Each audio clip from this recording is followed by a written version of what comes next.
Estamos começando mais um encontro com a palavra e estamos dedicando um tempo especial e precioso no estudo do casamento e da família. Percorra conosco os caminhos bíblicos para um casamento cada vez melhor.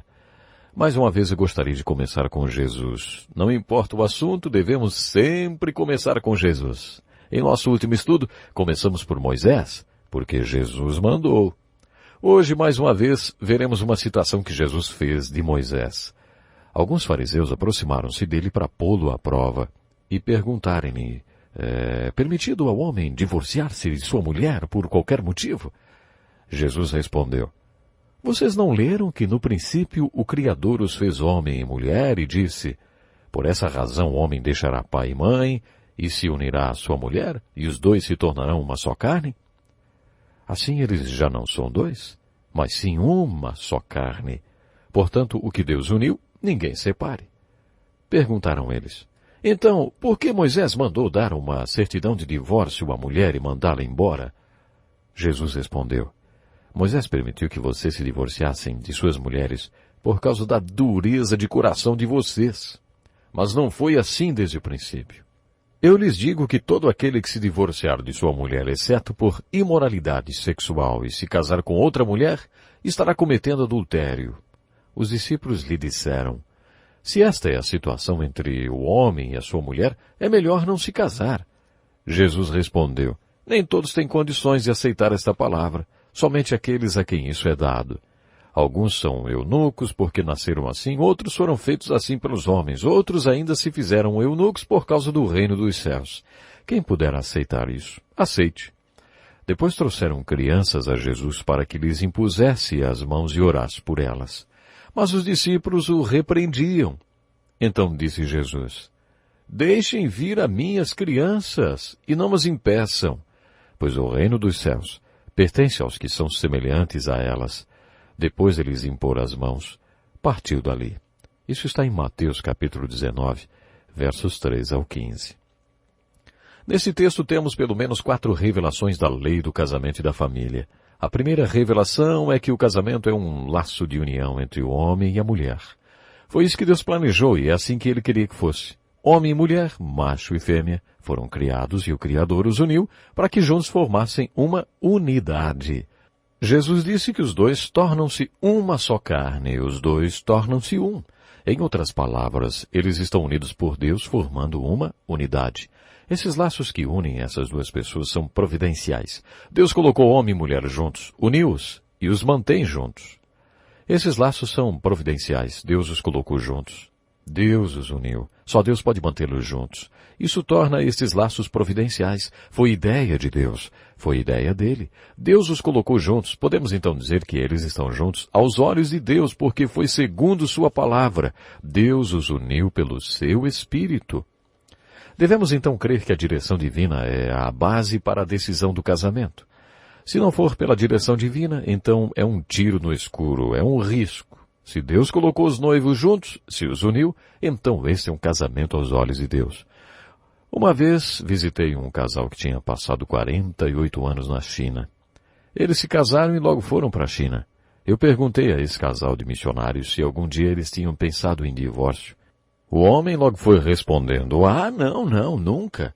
A mulher respondeu, pensamos em assassinato algumas vezes. A razão para terem pensado em assassinato é porque nunca passou pela cabeça deles a ideia de divórcio. É preciso ter essa convicção de que Deus nos colocou juntos. Deus nos uniu. Podemos confiar que Deus vai nos manter unidos. Nesse sentido, esses laços são providenciais. Como já dissemos antes, a lei do casamento e da família, como denominamos, é uma lei de Deus que começa lá atrás, na criação, quando Deus pegou duas pessoas e as colocou juntas em uma parceria, para que depois se tornassem pais e produzissem pessoas, das quais cuidariam até que elas se tornassem também parceiros. E é assim que Deus povoou a terra com pessoas boas. Como já vimos antes, há 4 áreas problemáticas no casamento. A área problemática número 1 sou eu, o homem. É isso mesmo. A área problemática número 2 é a mulher. Hoje minha mulher é uma santa, mas ela é o problema número 2. Às vezes quem tem problema é ela e outras vezes quem tem sou eu. A área problemática número 3 é a chamada questão de compatibilidade. A área problemática número 4 são os filhos. Se você tiver filhos, pode contar que terá problemas. Essas são as 4 áreas problemáticas do casamento. Já dissemos que, para que essa lei de Deus funcione, Deus precisa de pais adequados. E para ter pais adequados, eles precisam ter uma parceria adequada. Para uma parceria adequada, é necessário que os parceiros sejam pessoas adequadas, sadias e plenas. O aconselhamento matrimonial bíblico nos apresenta um princípio para tratar do casal. Quando a Bíblia trata do casal, ela isola os parceiros. Na prática, Deus fala com o homem sobre o próprio homem, porque só ele pode fazer alguma coisa a respeito de si mesmo. A Bíblia trata da mulher falando com uma mulher sobre a mulher, porque só a mulher pode fazer alguma coisa a respeito de si mesma. O que não é prático nem objetivo e que geralmente acontece é que o homem fala da mulher e a mulher fala do homem. Isso não resolve nada. Por isso a Bíblia está sempre mostrando a importância de falar com cada um individualmente. Sabe, o desafio é nos enxergarmos dentro do casamento e colocarmos Deus nele. Só Ele pode nos manter juntos porque foi Ele quem nos colocou com o nosso parceiro e nos uniu. Como você se vê no casamento, existem 2 papéis e 2 funções que temos que assumir. Temos responsabilidades. Sim. Precisamos saber se estamos dando a contribuição que temos que dar para o casamento e depois temos que aceitar nossa parcela de culpa pelo problema. Também já vimos que o casamento é uma lei da vida através da qual Deus trabalha no mundo, não apenas para povoar a terra com pessoas boas, mas também para trabalhar através delas. Portanto, de acordo com o Salmo 128, Deus encontra um homem a quem chama de homem feliz ou abençoado e faz deste homem um marido e depois um pai. E então Deus abençoa o pai, a mãe e os filhos. Eles impactam a chamada Sião do Velho Testamento, que é, no Novo Testamento, a igreja. E depois Deus impacta o mundo através dessas unidades familiares que se juntam em uma comunidade espiritual. Essa, por sua vez, abençoa a cidade e a nação. Por todas essas razões, o casamento é uma união providencial. Baseados nos ensinamentos de Jesus, citando Moisés, poderíamos dizer que o casamento é uma relação de laços permanentes. Por que o casamento tem que ser uma relação de laços permanentes? Por causa dos direitos dos filhos. O Salmo 127, escrito pelo homem mais sábio do mundo, tem uma importante ilustração do casamento. Segundo Salomão, os pais e filhos são como o arco e flecha. A força e a direção com as quais os filhos são lançados na vida depende do arco que as lançou. Esta é uma lei da vida. Se você fosse o diabo e soubesse disso, o que faria? Cortaria o cordão do arco? É exatamente isso que o diabo está fazendo.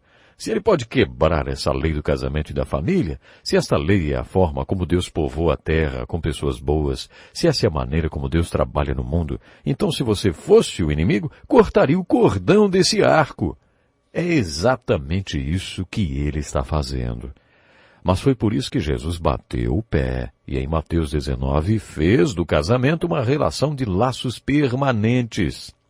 Por isso, quando se trata de casamento ou de qualquer outro assunto, não devemos perguntar, o que tem aí para mim? Você deve perguntar, o que tem aí para Deus? O que tem aí para Deus?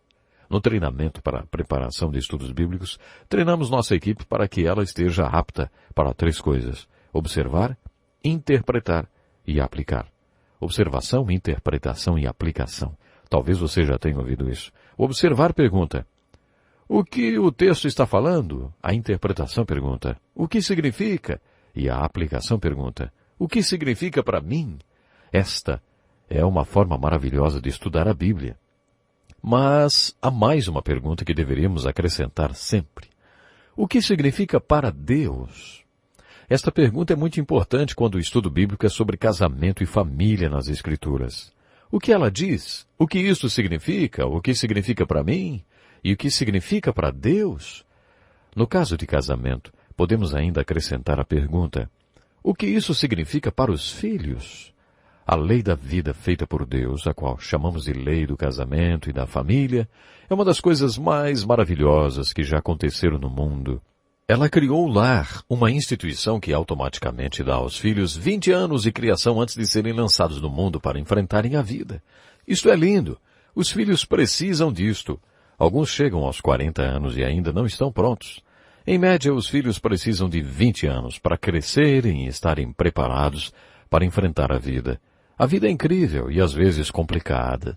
Mas quando você quebra o cordão desse arco, rouba esse direito dos filhos. Este é um dos maiores problemas que os filhos enfrentam hoje. Um conselheiro de 78 anos que passou a vida aconselhando adolescentes disse que o que ele mais vê hoje são jovens que perguntam-lhe o que podem fazer para que seus pais não se separem. O que eu tenho que fazer para que eles não se separem? Não é triste o que está acontecendo? É por isso que Jesus disse que o casamento tem que ser uma relação de laços permanentes. Seus filhos estão seguros se o seu casamento está seguro. Acho que intuitivamente eles já sabem disso. Se você quiser ver um olhar aterrorizado, observe seus filhos quando você está no meio de uma briga com sua mulher.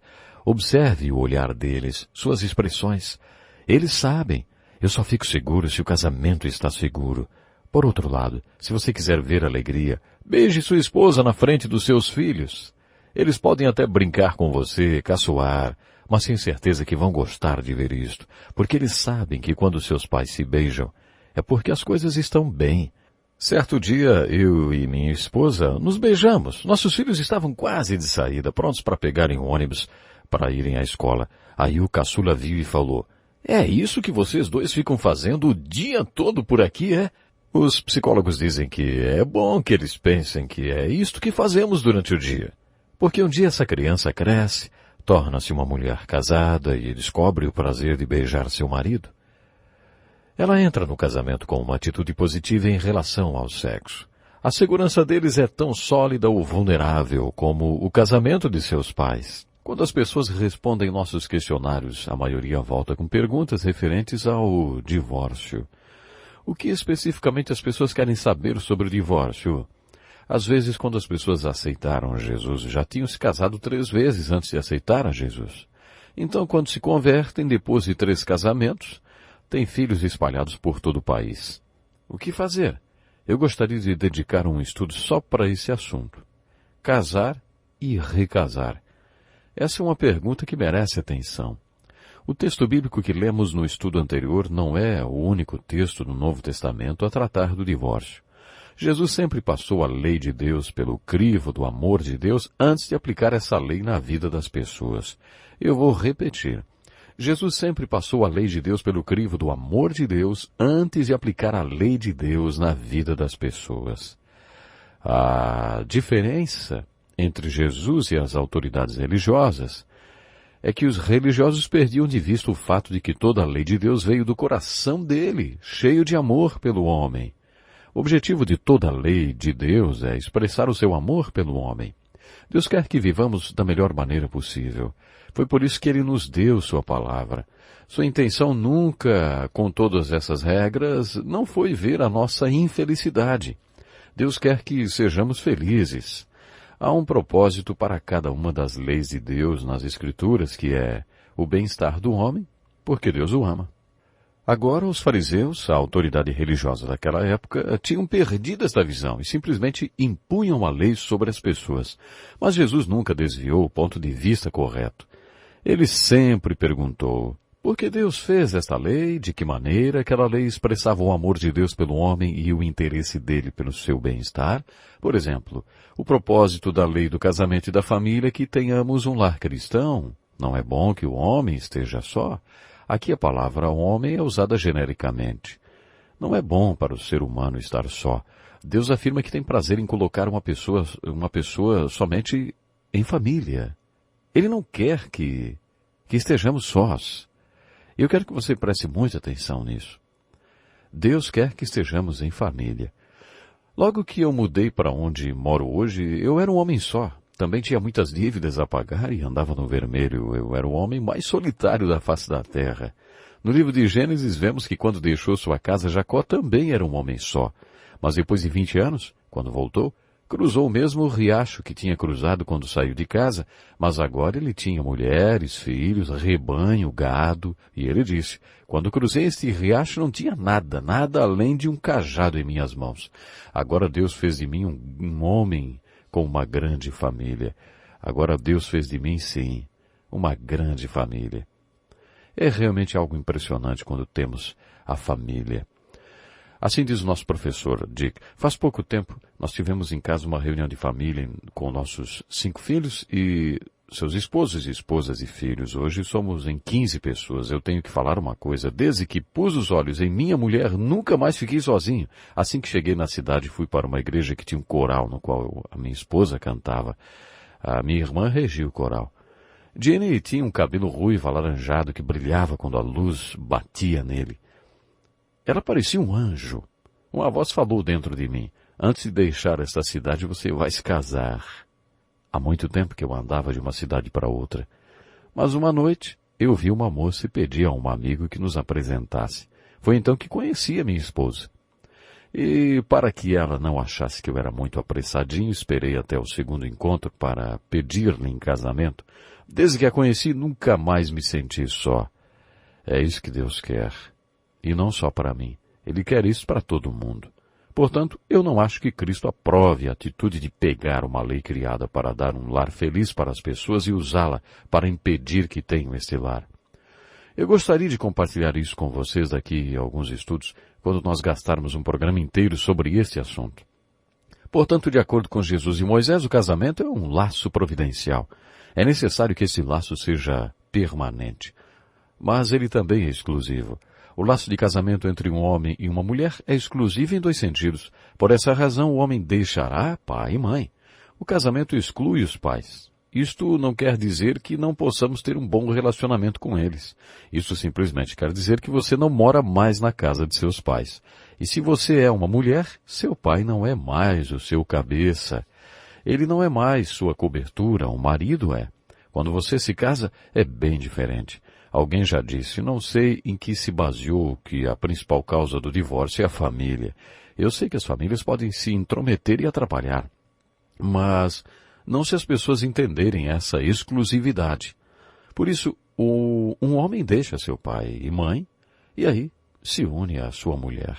Ele exclui o relacionamento que tinha antes com os pais. Nesse sentido, é exclusivo. Promete que amará, protegerá na alegria e na tristeza, na saúde e na doença, até que a morte os separe. Jesus disse que o casamento é como um contrato entre um homem e uma mulher. E está baseado na exclusividade. Quando essa exclusividade é violada, o contrato de casamento pode ser considerado nulo. Não quer dizer que o será obrigatoriamente, mas pode ser. Deus não planejou este relacionamento para que um dos parceiros viva com alguém que não viverá o relacionamento com exclusividade. Não é isso que Deus quer. Você não precisa fazer isso. Se a outra pessoa não vai viver esse relacionamento com exclusividade, então você já pode considerar o contrato nulo. De acordo com Jesus, este é um laço de exclusividade. Nunca vou me esquecer de uma sexta-feira, quando recebi a visita de um homem. Era outono. Ele trabalhava em um hotel perto da igreja, onde eu pastoreava. Ele conheceu uma moça no verão e dizia que a amava muito. Quando o verão acabou, ela voltou para a escola, mas o visitava sempre que podia. Em um final de semana, ela não veio. Ela ligou para ele e disse que não iria mais vê-lo, não.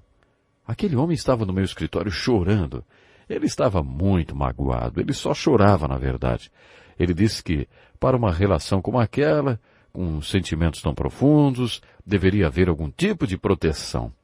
Ele não queria ter colocado tanto sentimento em algo tão inseguro que acaba com a simples fala de alguém dizendo que não vai mais vê-lo e, enfim. Deus não quer que você fique inseguro em uma relação tão íntima como esta. É nisto que a exclusividade está baseada. Outro ponto que quero levantar, baseado na citação que Jesus fez de Moisés, é que o casamento é uma relação abrangente. Deus criou a lei de copulação para os animais, diferente da dos homens. Os animais copulam e só, mas no casamento Deus quer que seja como Salomão descreveu. Salomão era sábio e com suas 700 mulheres e 300 concubinas tinha certa experiência na área, pelo menos eu acho. Em Eclesiastes capítulo 4, versículo 12, muitas pessoas acham que ele estava fazendo uma observação sobre o casamento quando disse que um cordão de 3 dobras não se rompe com facilidade. Uma corda de 3 fios é difícil de ser quebrada ou arrebentada. Acredita-se que Salomão pensava no casamento quando disse isto. Podemos fazer a seguinte aplicação. Podemos dizer que quando Deus planejou esse laço, que é providencial, permanente e exclusivo entre o homem e a mulher, ele quis que fosse uma união do espírito e que a profundidade dessa unidade fosse expressa através de um relacionamento físico.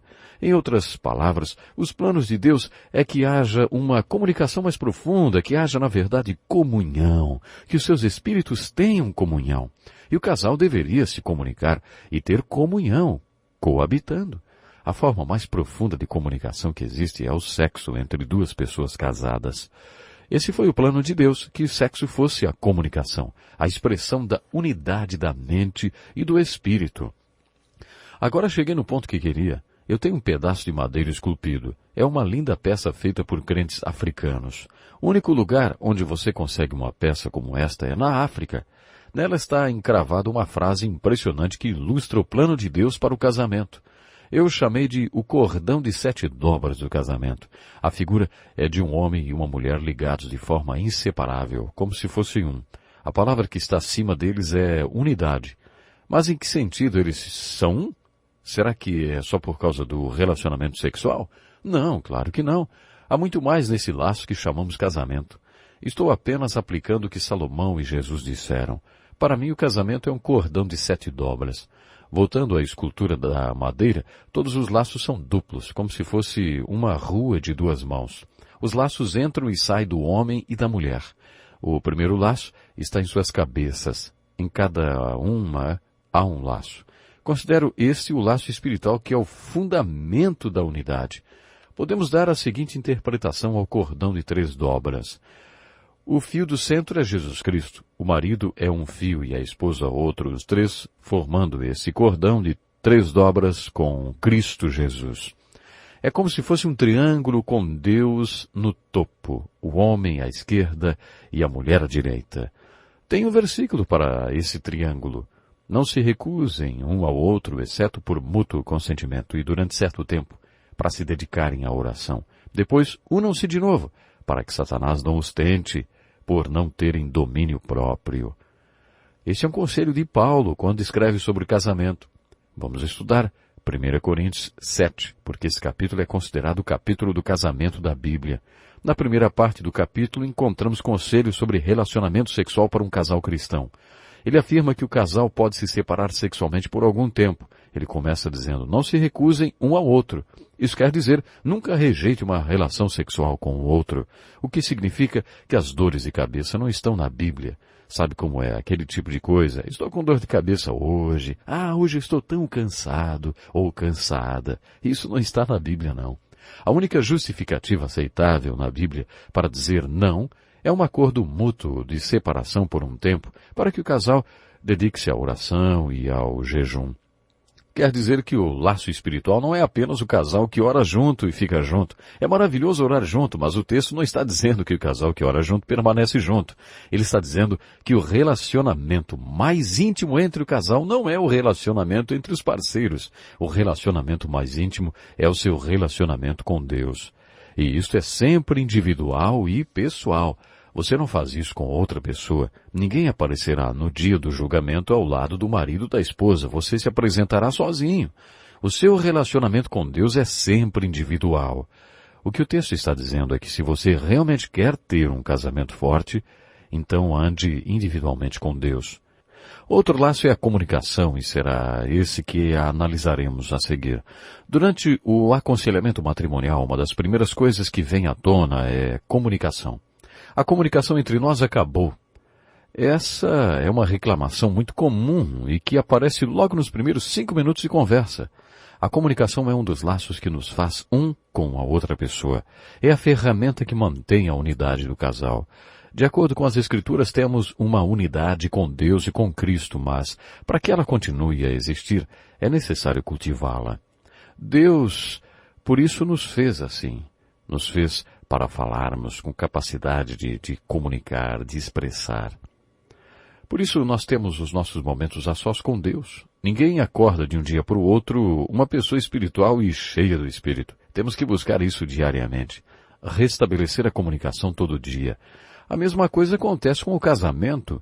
Você precisa trabalhar, manter e cultivar a unidade do casamento. A comunicação é a ferramenta que faz isso.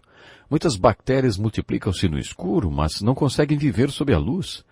Se duas pessoas não se comunicam, surge entre elas uma barreira de bactérias que só se multiplicará a cada dia. Mesmo que aparentemente as pessoas estejam se falando, um dia ocorre uma explosão e aí elas se separam. Acontece uma discussão por causa dessa barreira que surgiu entre elas e que aumentou com o passar do tempo. Paulo fala um pouco sobre isso em uma das suas cartas. Antes, renunciamos aos procedimentos secretos e vergonhosos. Se vocês são desonestos e escondem coisas um do outro, vocês não estão se entendendo, estão apenas se arrastando através do tempo. Recusam-se a acender a luz.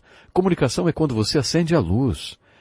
E quando você faz isso, grande parte das bactérias morre. As que não morrem são confrontadas. Preste atenção nessa definição de comunicação. Comunicação é dar e receber informações e ideias por meio da fala, gestos e outros meios. Simplesmente falar um monte de coisas não é comunicação. Não existe esse negócio de não há mais comunicação entre nós. Você está sempre se comunicando. O que é o meio de comunicação que usamos? Qual é o meio de comunicação que você tem usado? Fala, gestos ou outros meios. Não será sempre pela fala que você se comunicará. Logo que nos casamos, tive uma terrível crise de asma. Eu também era muito nervoso, ficava bravo e jogava coisas. Uma vez dei um murro em um rádio de tão nervoso que estava. Minha esposa achou que eu fui muito claro, eu estava bravo com ela. O que aquela atitude comunicou para ela não foi bom. Depois consegui explicar que eu estava nervoso, mas que não tinha nada a ver com ela. Eu tinha passado a tarde toda no banco atrás de um empréstimo e o gerente me fez admitir que eu era um péssimo administrador do meu próprio dinheiro. Realmente, até então, eu não estava administrando bem minhas finanças e estava com raiva por causa disso. Eu estava quase esmagando aquele rádio porque estava bravo comigo mesmo. Fui bem convincente com a minha atitude. Só depois minha mulher entendeu o que se passava ou o que estava acontecendo realmente. Minha esposa também costuma contar essa história, por isso me sinto à vontade para compartilhar com vocês. Diz o pastor Dick, nosso professor, uma vez o meu filho trouxe um amigo para passar uns tempos em nossa casa. Esse menino era terrível e uma péssima influência para o nosso filho. Minha esposa várias vezes pediu que eu resolvesse a questão conversando com o rapaz e explicando que já era tempo de ele ir embora, mas eu sempre estava adiando aquela conversa. Depois de um pouco, eu estava deitado no sofá e um vaso de planta passou por cima da minha cabeça e se espatifou na parede. Naquele dia eu tive certeza do amor de minha esposa por mim, pois ela tinha ótima pontaria e se quisesse teria acertado o vaso na minha cabeça. Mas ela não acertou. Ela também foi bem eloquente e se fez entender muito bem. Você está vendo? Você não se comunica só com conversa, não? Pode usar outros meios. Ou quebrar um rádio, ou jogar um vaso. Por isso dissemos que o meio mais profundo de comunicação é o sexo. A comunicação pode ser feita em duas dimensões.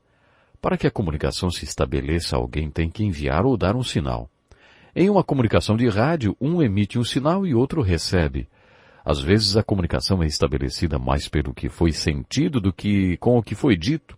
Vou explicar essas duas dimensões da comunicação usando a figura de tartarugas. Quando a tartaruga sai do seu casco e você a vira, ela volta para dentro do casco e fica lá por um bom tempo.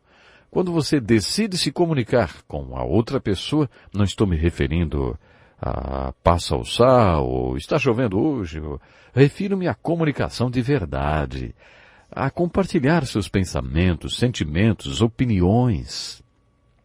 Se a pessoa com quem você está tentando se comunicar critica você, você volta para o casco e não sai por um bom tempo. Muitos casais são como tartarugas dentro de seus cascos, vivendo em suas casas e apartamentos. Não há comunicação, Comunicação é a ferramenta que possibilita a unidade do casal. Se você não consegue se comunicar, você não dispõe das ferramentas para chegar à unidade do seu casamento. Você não consegue trabalhar a relação. É por isso que você tem que trabalhar a comunicação e é por isso que estudaremos mais sobre este assunto. O próximo laço de ligação é a compatibilidade. Podemos dizer que a compatibilidade é a evidência da unidade.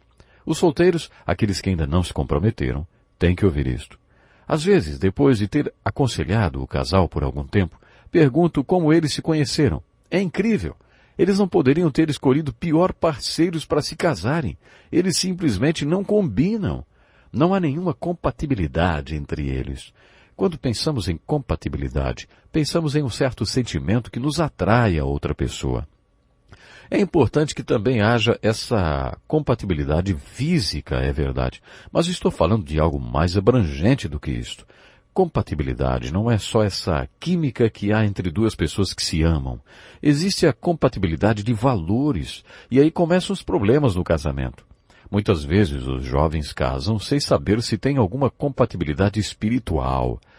Depois de se casarem, descobrem que não têm valores compatíveis. Lembro-me de uma moça que ficou grávida e seu marido falou para ela abortar. Ela disse, eu não vou fazer isto. Sou católica. Ele disse, o que isso tem a ver? Nós não temos condições de ter um bebê agora, aborte. Eles acabaram se divorciando. Você tem valores e os seus valores têm que ser compatíveis com os da pessoa com quem você vai se casar. No topo da lista de valores está a definição de papéis. Pense na compatibilidade que existe entre duas pessoas que creem em Jesus e andam em seus caminhos. Quantos valores em comum eles têm? É claro que o amor é a dinâmica e o laço entre duas pessoas, mas precisamos definir o amor. Gosto de fazer algumas perguntas para o casal que pretende se casar. O que você quer dizer com a frase eu amo você? Será que você quer dizer que tem uma necessidade que essa pessoa preenche? Se é isso, então não vai durar muito. O que você acha dessa definição? Quando eu digo eu te amo, quero dizer que o seu bem-estar é tão importante quanto o meu. Portanto, o que há entre nós é amor.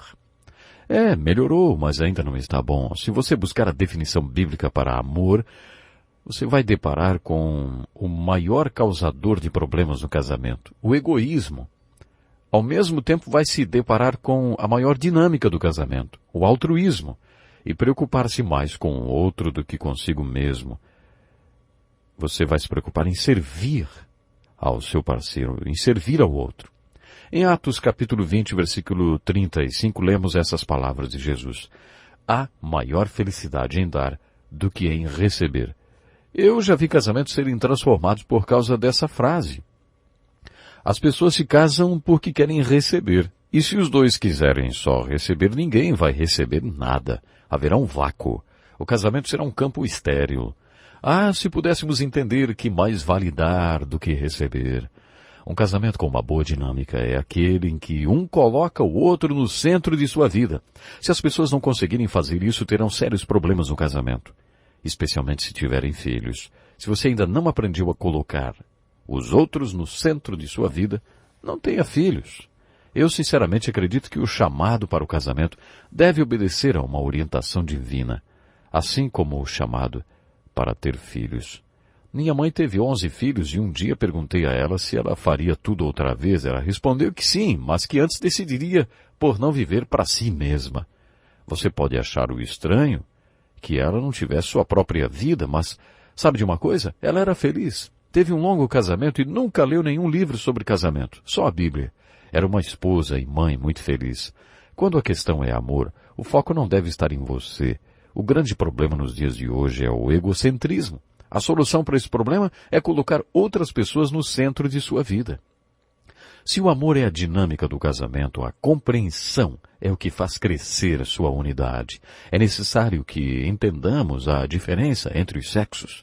Um homem não adora como uma mulher, não ora como uma mulher e talvez não pense como uma mulher. Talvez por isso a mulher ache que seu marido não é espiritual. Ela não conhece os homens. E os homens, com toda certeza, não compreendem suas mulheres. É importante entender o passado da pessoa, de onde ela veio. Isso interfere muito no que a pessoa é hoje. O último laço de unidade é o sexo, a expressão do prazer. O sexo é uma expressão prazerosa da unidade do casal. Fico espantado em ver que os homens sabem tão pouco a respeito das mulheres, especialmente no aspecto sexual. Quantos homens sabem como estimular uma mulher? É incrível a ignorância masculina. Em média, as mulheres precisam de 1 hora de estímulo sexual antes do ato em si. Quantos homens dão esse tempo para as mulheres? É preciso amor para fazer isso. O homem poderia buscar a sua satisfação imediata, mas tem que pensar nela, pensar na mulher. Um bom parceiro sexual pensa na satisfação do outro. Um dia uma senhora que tinha menopausa precoce veio no meu escritório. Ela me disse que ou eu adquiriria algum conhecimento médico ou o seu médico se convertia. E como ela achava que seu médico nunca se converteria, tive que estudar sobre menopausa. Depois que estudei o assunto, agradeci a Deus por ser homem. Fiquei impressionado com o pouco que sabia sobre as mulheres e nunca agradeci tanto a Deus por ser homem. Para que tenhamos uma vida sexual boa, nossa relação tem que ter todos esses laços. Imagine sexo sem amor. Existe muito sexo sem amor por aí. E não é assim. Nós vamos estudar mais sobre isso. Fique ligado no próximo programa. Até lá.